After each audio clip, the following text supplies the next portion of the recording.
So I'm fixing to get out and about today, but I just wanted to say real quick. My daughter also, Leo, she was 16, almost 17 years old when they killed her, and the guy that was in charge of her care after she survived this horrific car accident would have killed anybody else was an osteopath. Chiropractic is a plagiarized version of osteopathy, historically speaking. I've read up on A.T. Still and D.D. Palmer, Know Your Enemy, and I was fighting off the chiropractic board. Anyway, so um, what I'm talking about is a total and complete shift.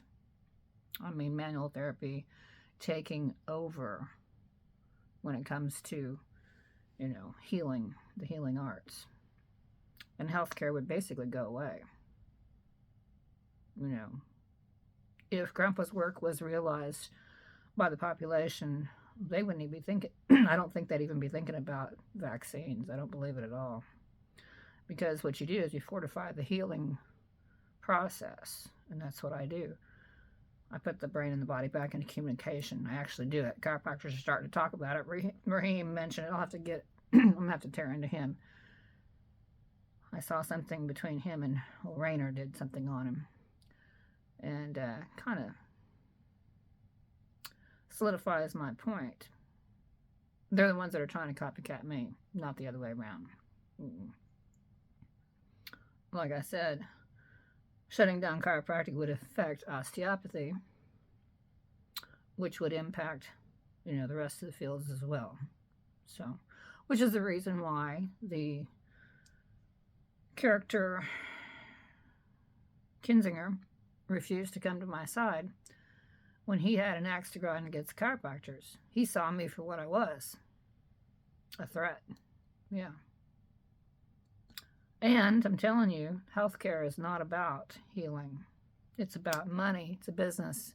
I think people are starting to see that. And with the debacle in 2019 and beyond, people are finally starting to wake up to the fact of what's going on.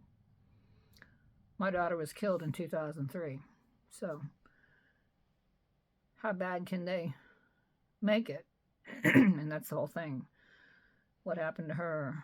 It's like people, the more I was spot on about what she needed, the worse her care got.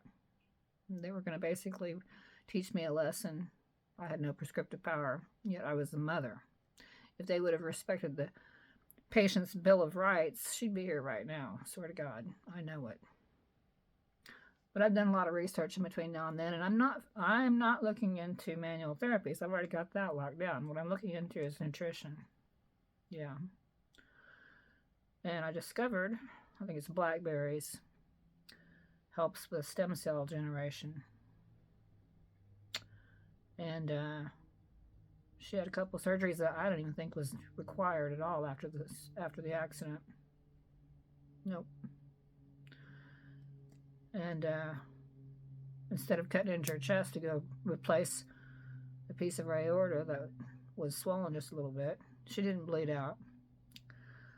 A Dacron patch, which is what they put in there, it doesn't heal.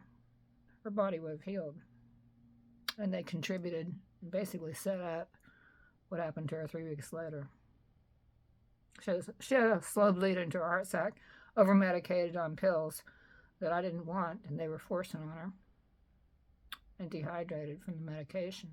So basically, she starved to death in the hospital while I'm begging for everything she needs. You think I'm not pissed? And an osteopath was in charge of her care. It was a conflict of interest for him to even be on the case. But the system is not set up for transparency. And in all honesty, if it was, that man would be prosecuted for murder. And he should be still. There is no statute of limitations on murder. No. So I've got a long ways to go. But I don't think in short terms. I think in long terms. After all, I was a distance runner back in high school. So I am what I am. And like I said, I'm talking about a total and complete takeover. Profound change in the healing arts. So much so that even massage would be impacted. And people would have their health. chronic disease, basically chronic pain and all that sort of stuff would basically go away. And maybe even cancer would be impacted. Because you put the brain and the body back into communication, the healer is within. And that's what I do.